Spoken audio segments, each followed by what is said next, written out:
So we looked at the COL5A1 gene in prompt 8 and compared it to other organisms and created a 3D model. This presentation entails discussion about what the COL5A1 gene is, multiple sequence alignment, phylogenetic tree, protein structures, and future applications of what we've created. So to start off with, what is COL5A1? COL5A1 is a gene that provides instructions for making a protein component of type 5 collagen. In addition, it strengthens and supports ligaments, bones, and muscle. Mutations in the gene COL5A1 and the SNPs between fetuses and their mothers showed that sudden premature death were not affected by maternal mutations and instead solely relied on the fetus's mutations. This shows how important this gene is in development.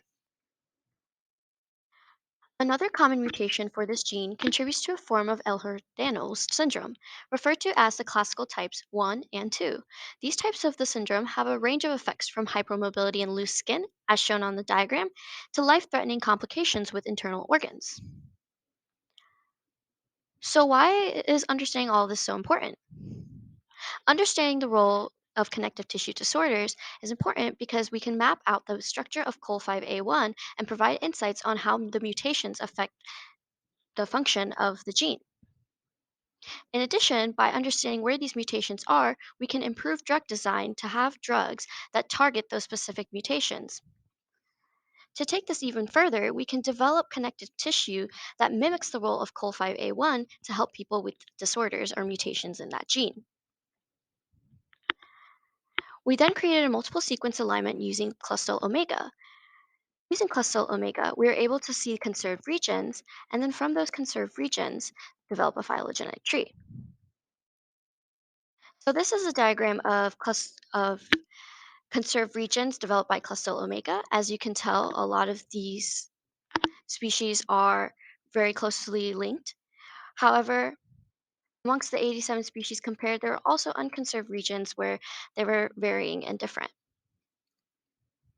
We then create a phylogenetic tree using GalView.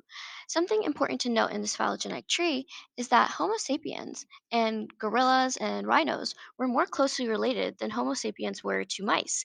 So that was something really interesting that the phylogenetic tree outputted. We then developed protein structures using AlphaFold, Chimera X, and Pymol. Using the online database for AlphaFold, we were able to generate a protein structure for COL5A1 in the human genome. This allowed us to see it from a bonding level all the way to the quaternary structure. The blue regions are the conserved regions of the protein, and the orange regions are the unconserved regions. We could also graphically represent the conservation and confidence of conservation using AlphaFold. And the green regions represent highly conserved regions, whereas the light green regions represent unconserved regions. However, interestingly to note, using Chimera X, we were able to see more conserved regions, with red representing the conserved and blue representing the unconserved. So that was an interesting difference between the two functions. Then, using Pymol, we insert the protein structure generated by AlphaFold to have a 3D rendering of the comparison of the human and mouse sequences.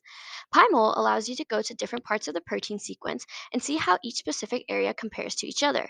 So as you can see here, we were able to compare the mice protein sequence and the human protein sequences. And in the middle are the regions that are highly conserved within both species, and then the ones outside in blue are the less conserved regions. There are future applications for this as well. We're able to create an automatic process in which we are able to insert our original FASTA file and generate a new file. This new file can then be used to generate a phylogenetic tree using any tool or software. So the structures and applications developed have implications outside of this hackathon. By comparing multiple structures and learning how to develop these structures, scientists can understand protein sequences much more easily.